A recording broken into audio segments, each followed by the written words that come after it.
ஏரிகளில் தூர்வாரினா ஒரு 150 டிஎம்சி தண்ணி சேர்த்துடலாம், தமிழ்நாட்டில் இருக்கிற ஏரியெல்லாம் தூர்வாரினா அப்படின்ற கருத்தை சட்டமன்றத்தில் முன்வைக்கிறாங்க. ஒரு ஏரி தூர்வாரணுமா இருந்தால் 1 கோடி செலவாகும். எப்படி கணக்கு, எந்த கணக்கு சொல்கிறேன்னா, ஒரு எம்கியூப் மண்ணை வெட்டி எடுத்து கரை மேலே போடணுமா இருந்தால் 100 ரூபாய் செலவாகும். ஒரு எம்கியூப் மண்ணை கரை மேலே போட்டு அதை கன்சல்டேஷன் பண்ணி வரதான் 100 ரூபாய் செலவாகுது. 1500 மீட்டர் கரை, 500 மீட்டரு வாட்டர் ஸ்ப்ரெட் ஏரியா. உங்களுடைய கணக்குப்படி 1 அடி எடுத்துப்போம். 1 மீட்டர்லாம் தேவையில்லை, இவ்வளோ ஆழம் தேவையில்லை. 1 அடி எடுத்துப்போம். 30 சென்டிமீட்டர் எடுத்துக்கிட்டாவே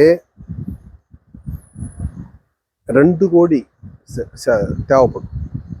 30, அதை நீங்கள் கணக்கு போட்டு பாருங்க. அரை அடி எடுத்தாவே 1 கோடி ஆகும். 1 கோடி செலவு பண்ணால் 3 எம்சிஎஃப்டி தண்ணி சேமிக்க முடியும். ஒரு ஏரிக்கு 19,000 ஏரிகளில் நீங்கள் சேமிக்கிறீங்கன்னா 3 எம்சிஎஃப்டி, ஒரு ஏரிக்கு 3 எம்சிஎஃப்டின்னா கிட்டத்தட்ட 57,000 எம்சிஎஃப்டி தண்ணி சேமிக்க முடியும். 57,000 எம்சிஎஃப்டி தண்ணின்னா 57 டிஎம்சி.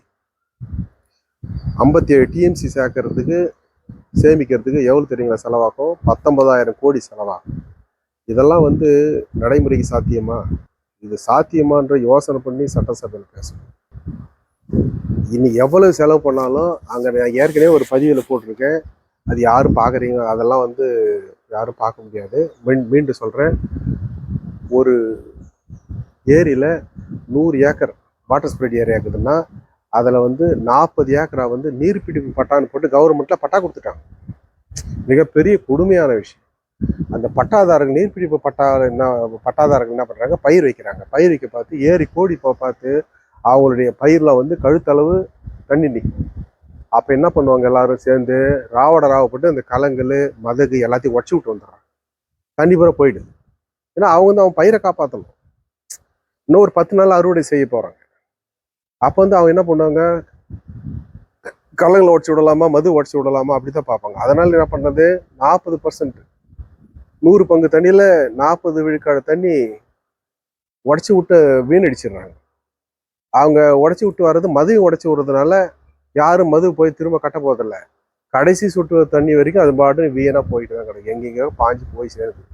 இது தமிழ்நாட்டில் இப்போ நடந்து வரக்கூடிய நிலைமை தான். முதல்ல இதை சரி பண்ணுங்க.